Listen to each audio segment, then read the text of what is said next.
thank you very much, Soren and Jon, for these weeks.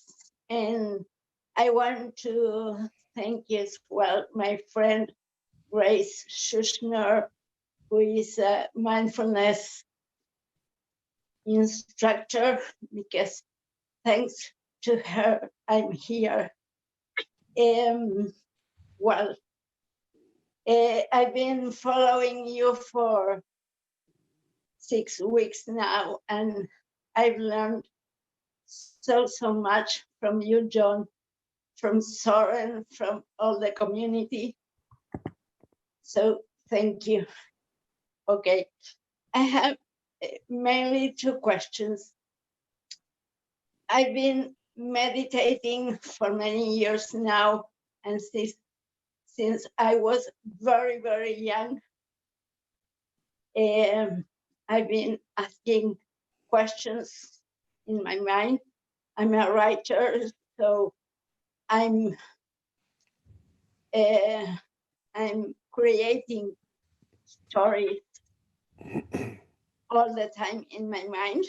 So when I began this retreat with you 6 weeks ago, I suddenly realized something, and it was really an instant of awareness. Okay, I'm calling from Uruguay, South America, sorry.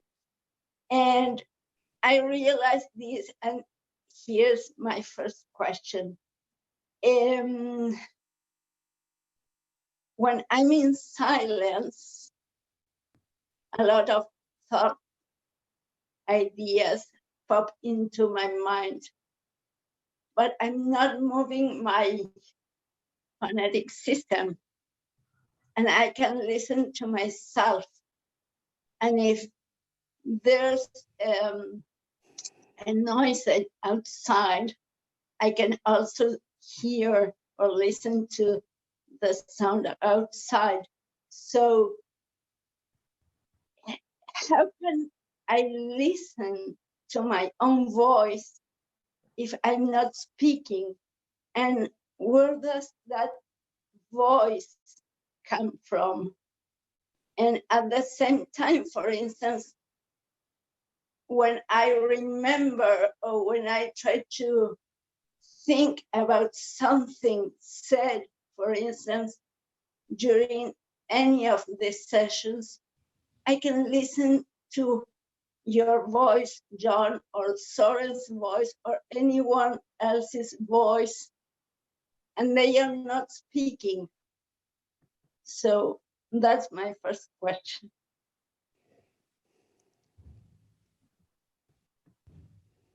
It's really beautiful. Really beautiful, Miriam. Thank you. It's a mystery. Okay. Where the voice comes from, especially when you're willing to listen deeply and let those voices come and not be drowned out, we say in English, by all the noise. Yeah. Most of the noise is going on in here, not out there. Yes. So in this practice, you're invited to, we're all invited to simply attend. Often the image is used of sitting by the side of a mountain stream that's running over rocks, and it's going fast and it makes sounds, burbles, you know, we call them burbles in English. I'm not even sure that's an English word, but they gurgles and burgles or whatever, blah, blah, blah. And the mind is doing that constantly. It's like blah, blah, blah, blah, blah, blah, blah, blah, blah, blah, blah, blah, blah, blah, blah. And some of it is about your direct experience, or I would be a better meditator if only I sat up straight, or, you know, those kinds of thoughts. And then there are insights. And maybe as a writer, you're looking for insights. You're looking for like special thoughts that you can build a really good narrative around, not your usual ordinary run-of-the-mill narrative, but something that like would creative, or that you could write a novel about. I don't know what kind of writer you are, but yeah, so the beauty of this practice is that it's non-instrumental. We're not doing it for any purpose. Okay. It has okay, an instrumental quality to it, of course, as I've said many times. There are an infinite number of ways to screw it up, to practice in a way that 30 years later, you realize like you got it all wrong. You got the instructional set basically wrong. And so you're trying to yeah, force something to happen or wait for some big something to happen. The big something is happening all the time with the burbles and the gurgles and also the brilliant insights and all of that. And when you don't take any of it personally, then it becomes kind of whatever you want to make of it, you know. I mean, how do we explain Shakespeare or Dante or, yeah, you know, yeah, any great writer or poet? It's like the assignment of poets, and the reason we love poetry so much is that the great poets take words and attempt to use them to speak what's impossible to put into words. yes, And they need you to complete the process. They need your mind, your heart, your listening, but not just listening, because listening is that kind of reaching out through the ears. Hearing, which comes to you without reaching out. And that's where the kind of creativity arises, in those moments of sitting by the stream. yes, okay, I thank don't you. know if that answers your question, but you know, because it's very deep and really it doesn't need an answer. Okay, thank you. Yes, it does in a certain way because it relieves me in a certain way to look for an answer. Ah, Or, but beautiful. yes, Beautiful. so Well, that's thank you. before you go on to your next question, I just want to recognize that's huge. If you relieve yourself, or the response that I gave gives you permission to not get caught up in that kind of grasping, which is a form of greed, Yes, then you've already liberated your own mind and heart.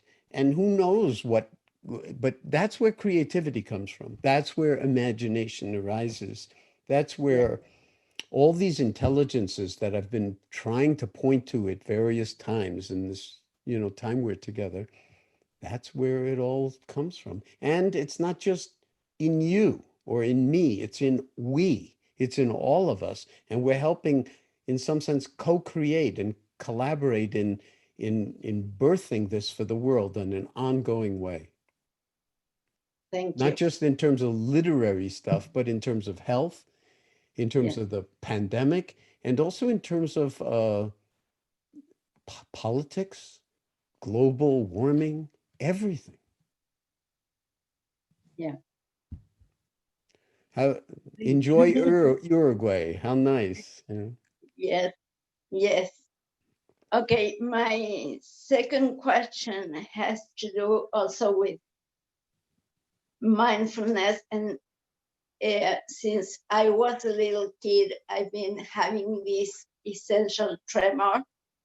It's, doctors call it essential because basically, They don't know what it is. yes, and there's no physiological or physical source. So what takes place in my body is really funny, let's say, because when I am meditating or when I am deeply relaxed or just doing, I'm an art therapist, so I do my art. You can see some by my side back here. Lovely. So when I do my art, for instance, and I forget of myself and my body, I stop trembling. But suddenly, and I've been struggling with that as well because as as soon as I realized I stopped trembling, I asked, okay, where's my tremor? So the following instant, It I'm comes back. trembling again. So it's a constant fight between trembling, which I don't want to, and not trembling, which when I'm not trembling, I say, okay, where is it? So it's a That's sort of really, cycle. that's really interesting. Yeah. That's So really interesting.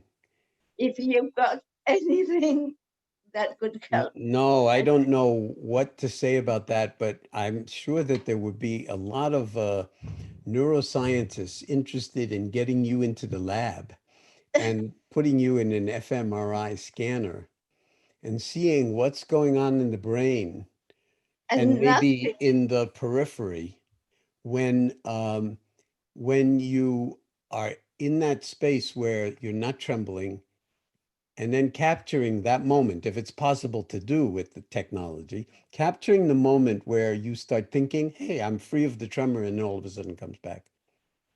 I don't know. But the most interesting piece of this is like you don't need to study it in an fMRI scan or get an answer to your question.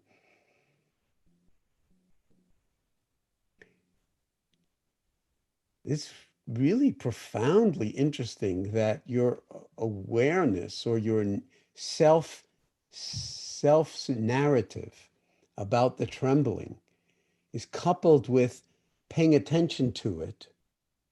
Yeah, And maybe you might benefit from exploring whether there's not some kind of secret narrative that you're telling yourself about your trembling, because you've had it for so long, that is actually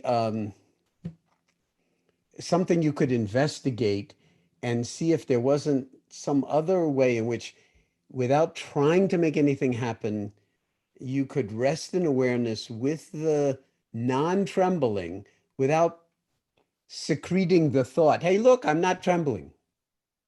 yes, that is what I try and what I've been trying to do for so long. And And I don't know. I don't know. It's been a constant struggle again. okay. So Okay, well, listen, uh, yeah, I can't, not having the experience directly myself, I don't know how much the trembling is actually creating problems for you in various ways in your life. I'm assuming that it does because, it's sometimes hard to hold things or to do small motor stuff and so forth. yeah, But the fact of the matter is you've been living with this for a very long time. yeah.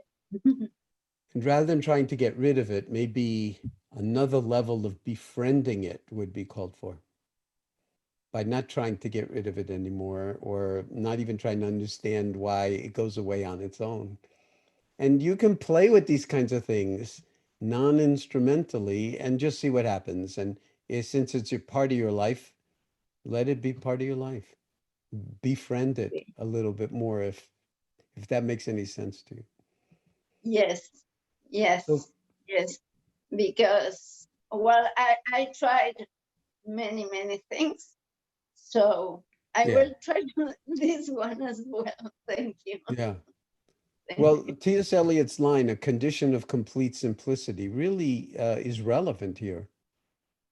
Yes, And the next line in parenthesis makes it very clear that there's a cost, that we have to engage 100%, yes, costing not less than everything. That's the love affair, by the way. So thank yes. you. Thank you for your questions. No, And, thank and you. and good luck to you in all ways.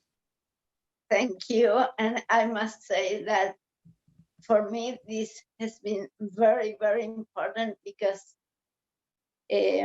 well, not only because I could express my questions and listen to all your answers, because these weeks have been really important. I mean, not these weeks, but these sessions all this week, all these weeks have been really, really important. So thank you, Jon, thank you, Soren, and the whole community. Thank you.